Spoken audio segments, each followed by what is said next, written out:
Naalarma ang Department of Education sa Ilocos Norte dahil sa dumaraming estudyante ng high school sa lalawigan na nabubuntis ng mga kapwa nila estudyante. Ang masaklap pa, karamihan daw sa mga ito gagraduate na sana sa Marso. Nakatutok si GMA News stringer Dennis Alipio.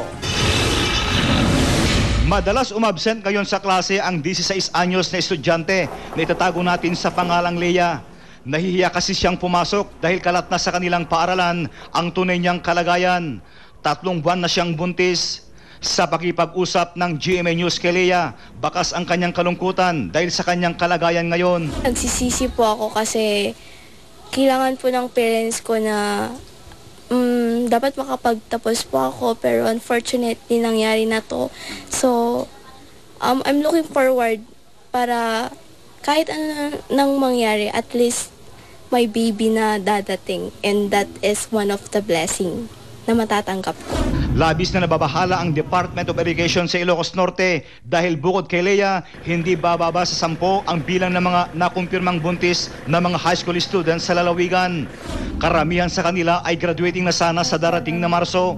At ang masaklap, kapwa nila estudyante ang nakabuntis sa kanila.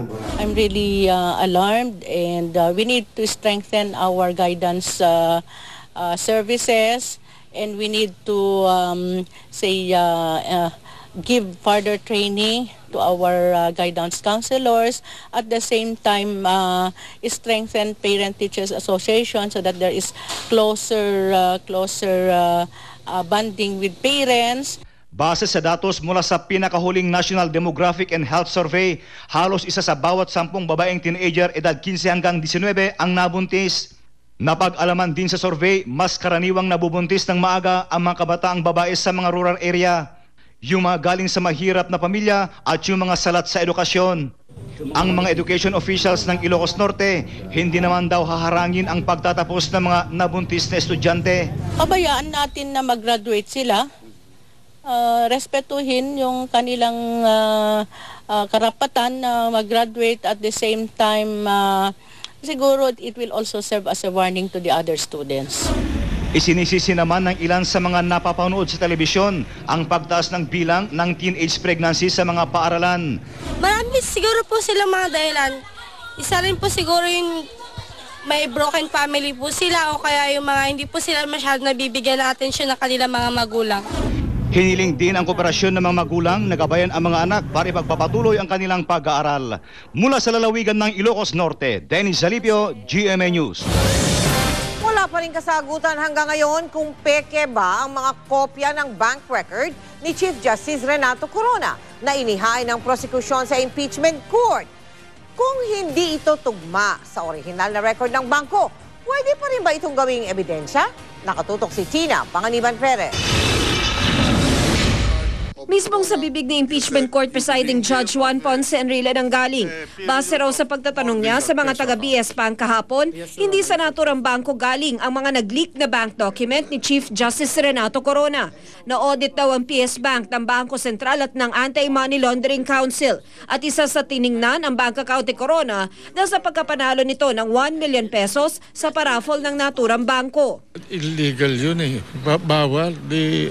The prohibition covers everybody from the president down. At anumang galing sa illegal, sabi ng depensa, hindi pwedeng tanggapin sa korte base sa doktrina ng fruit of the poisonous tree.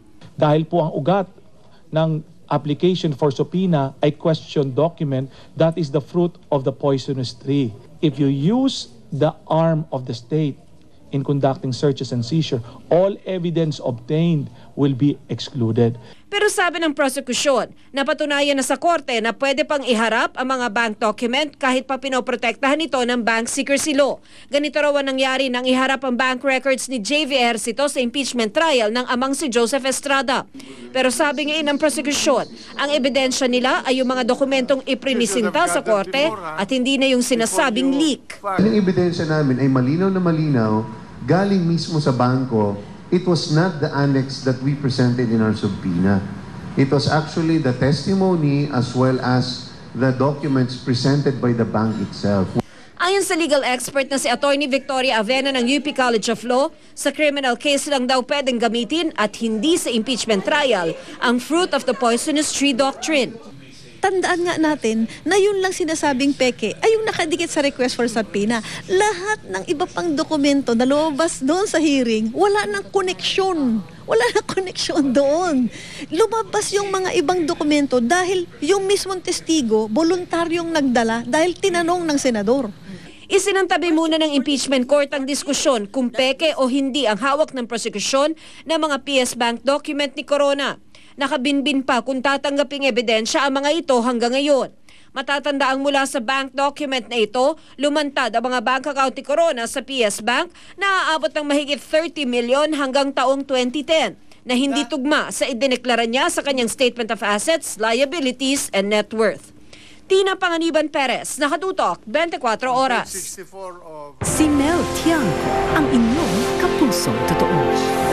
Ika-30 ng Enero nang una niyong mapanood ang inaanay madilim at halos giba-gibang mga silid ng F. Caudilla Elementary School sa Labo, sa lalawigan ng Camarines Norte.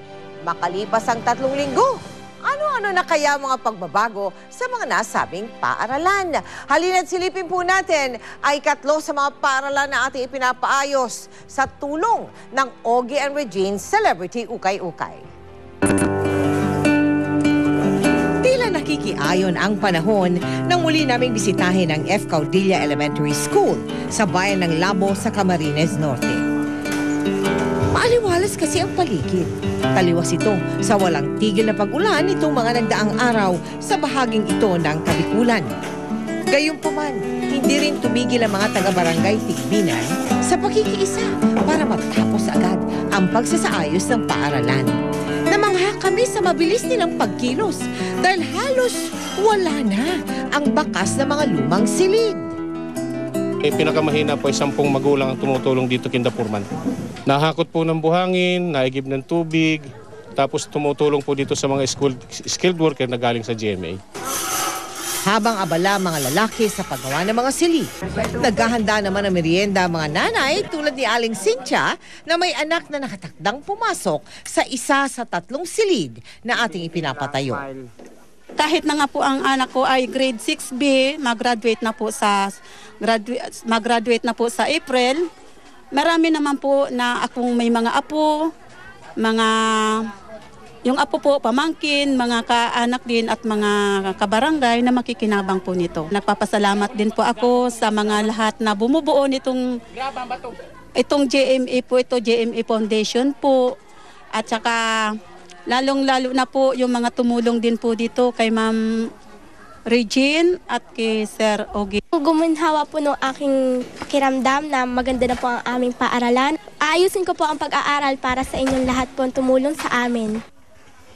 At dahil nalalapit na ang turnover ng mga silid-aralan, kinuha na rin namin ang pagkakataon na pulungin ang lahat ng mga magulang at mga taga-barangay tungkol sa gagampanan ng bawat isa sa espesyal na araw na iyon.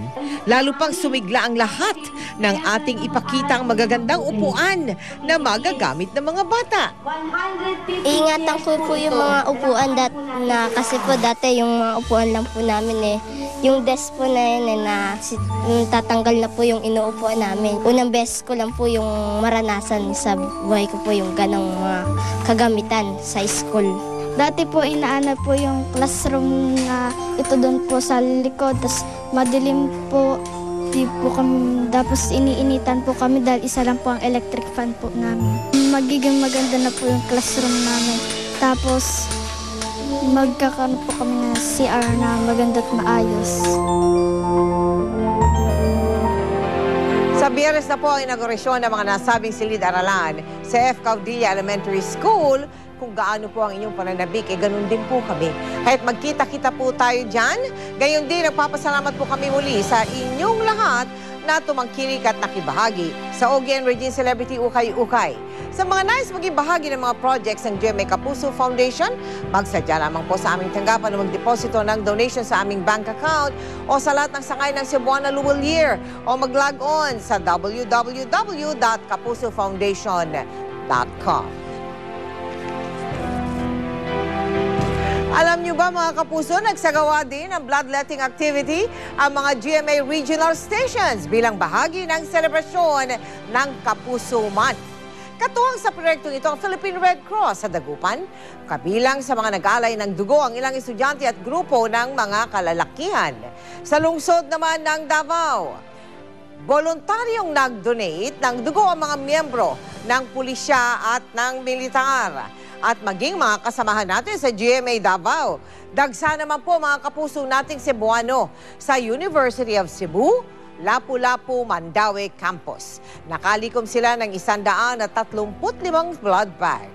Sa General Santos City naman, nasa 75 bag naman ng dugo ang nakolekta doon. Sa Iloilo, mahigit 100 bag ng dugo na likom sa tulong ng blood donors. Labis din ang kasiyahan na mga nag-donate ng kanilang dugo sa GMA Cagayan de Oro City.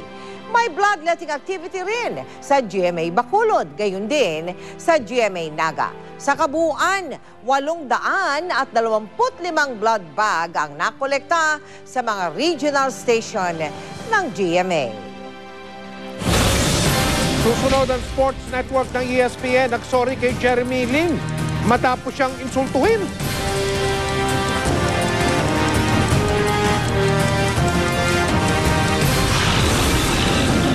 Pangulong Noynoy Aquino at Grace Lee na ispatan sa isang bookstore sa Taguig.